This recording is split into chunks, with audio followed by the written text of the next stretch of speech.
Hello, FleetReadyFam. Welcome to FleetReadyGaming. My name is Savad, and today we have another episode of Patch Note Watchout. Today is March 8th, Wednesday, and we have another patch out for the week.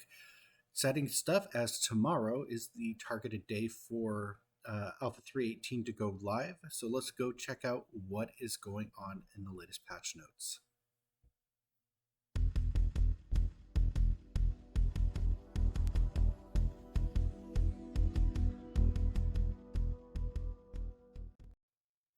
All right, so the patch notes for today was interesting, and we'll kind of go over why it's more interesting towards the end of the video. There's the top comment at the bottom of the page here was very interesting. We'll talk about that a little bit more, but let's get into the known issues. So for known issues, we have that the game client may close without error or crash handler. Now this, depending on why this may happen, is kind of a big deal, especially if the patch is supposed to go live tomorrow. So, this patch came out fairly early. Scroll back up to the top for a second. It came out at 7:28 a.m. So maybe we might get another patch later today. Usually they have patches to come out around this time, or maybe they have a host of hot fixes, ready to come out to fix some of these issues that they're working hard on. But we'll continue. ASOP terminals are unable or unusable and fade to black when accessed. Another kind of big issue here, ASOP terminals, if they are unusable, how are we supposed to get our ships? It's kind of concerning, especially right before our live debut. So hopefully this doesn't hold things back. Harvestable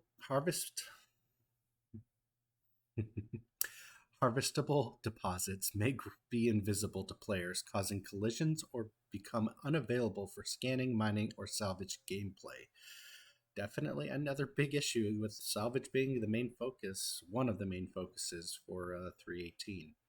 The trams are out of sync with the station timers, causing trams to overlap and not appear on time. Elevator and trams are jittery during transit of player characters. Players may occasionally be unable to exit a ship seat. When flying near another ship seems to hit an invisible box that kicks it in random directions. Reclaimer on elevator control panels do not respond to input.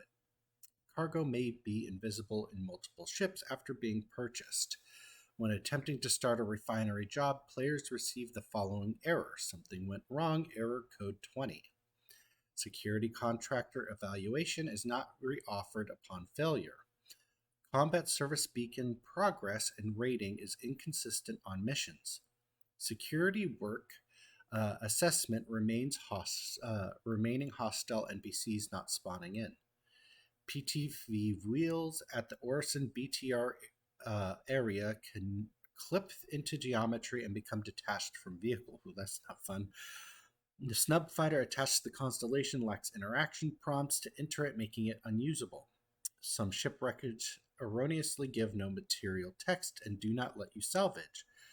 Markers will randomly disappear after quantum travel with no route set. Quick little side note, for those who watch our videos and have been following our Patch Note Watchout series, I gotta say, I appreciate the effort.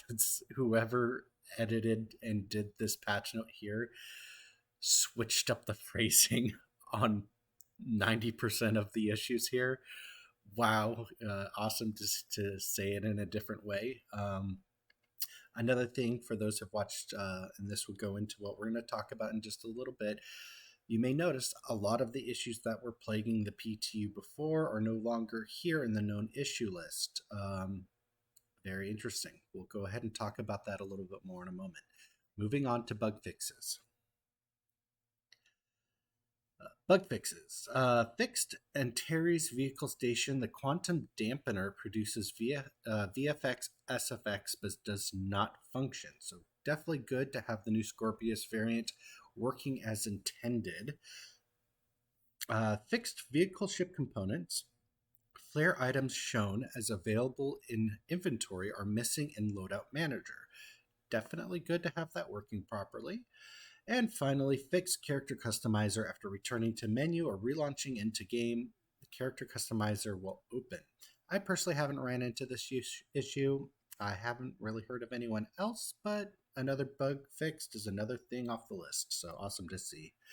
And finally, for technical, this build contains multiple new improvements to help with server and client performance, and they fixed 3 server crashes. So awesome to see progress being made.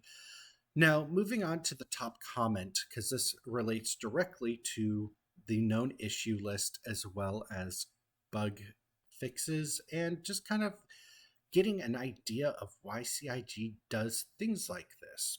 So let's go check it out. So Inkwell Posts has been posting on the last couple posts, patch note posts, going through version to version and showing things that were added and removed that were not mentioned in previous and current patch notes. So currently we are on patch note 318 AW. Well, the last one 2 days ago was AV. But they mentioned that added were the list here. ASAP terminals are unusable and fade to black. Essentially everything that we went through here. But what's interesting is what was removed. So what was removed from the patch notes was actor inventory equipped ammo clips falling off of the player, respawn for actor feature law. If a player is placed into Klesher after being rescued with a crime stat, the player is respawned in the facility still incapacitated. I'm not going to read through all of them because we've heard them. You can pause the video and read them here. But, the first comment that goes under says, I always wonder when they remove known issues without listing them under bug fixes, are they saying that they're stealthily being fixed to no longer recognize them as known issues or something else entirely? And I completely concur with that. I'm curious if this is just fallen off the radar because it's something that they're not going to address. It's not a big enough issue to actually prioritize, and that by having it on the list, they try to prioritize it, and just it's not afflicting the game enough to make it worth their time. I would love to know that more from an actual dev on why. Hopefully one of them will respond to that. And if any CIG devs happen to be watching this video, I would love to hear why. It's a fascinating thing on how you guys prioritize your bug reports. But with that being said, we're going to go ahead and end the video here. I thank you so much for coming and watching. If you haven't already, please go ahead and give the video a thumbs up. It really helps us out. And please consider subscribing. We got a giveaway contest going on for those who are subscribed to our channel. All you have to do is be subscribed, like one of our videos, and write a comment followed by the hashtag FleetReadyGift, and you'll be entered to win a LTI ship. You can take a look in the top right corner here to find out more information on what the ship is and when the contest ends, which is coming up here rather soon. So if you want a chance to win it, go ahead and subscribe and enter to win. I hope you guys enjoyed the video. We're going to have a couple other small ones coming out today here shortly, and we'll see you guys in the next video. Peace.